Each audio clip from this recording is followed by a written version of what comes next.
377 ಇದೆ.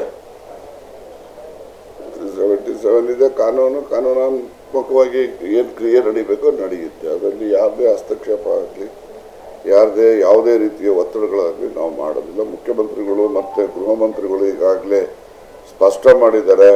ನಾವು ಈ ವಿಚಾರದಲ್ಲಿ SITಗಳು ಇದ್ದಾವೆ ಮತ್ತು ಕ್ರಿಮಿನಲ್ ಕೇಸ್ಗಳು. ಈಗ ಕ್ರಿಮಿನಲ್ ಕೇಸು ಹೊಳೆನರಸೀಪುರದಲ್ಲಿ ಸ್ಟೇಷನಲ್ಲಿ ಬುಕ್ ಆಗಿರ್ತಕ್ಕಂಥದ್ದು. ಅಲ್ಲಿನ ತನಿಖಾಧಿಕಾರಿಗಳು ನಿಯಮಾನುಸಾರ ತನಿಖೆ ಮಾಡ್ತಾರೆ.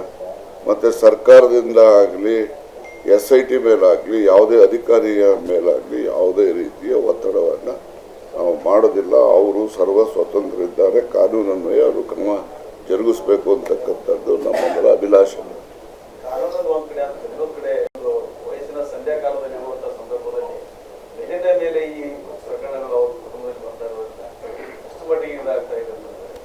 ಅಲ್ಲ, ಇದಕ್ಕೆ ನಾನೇನು ಪ್ರತಿಕ್ರಿಯೆ ಕೊಡಬೇಕು? ಇದಕ್ಕೆ ಬಹಳ ದುರದೃಷ್ಟಕರ.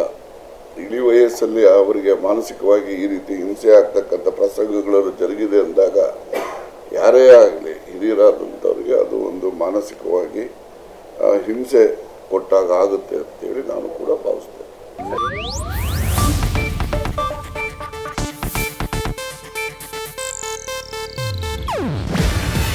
ಇದು ಏಷ್ಯಾನೆಟ್ ನ್ಯೂಸ್ ನೆಟ್ವರ್ಕ್ ಪ್ರಸ್ತುತಿ. ನೀವು ನೋಡ್ತಿದ್ದೀರಾ ಏಷ್ಯಾನೆಟ್ ಸುವರ್ಣ ನ್ಯೂಸ್.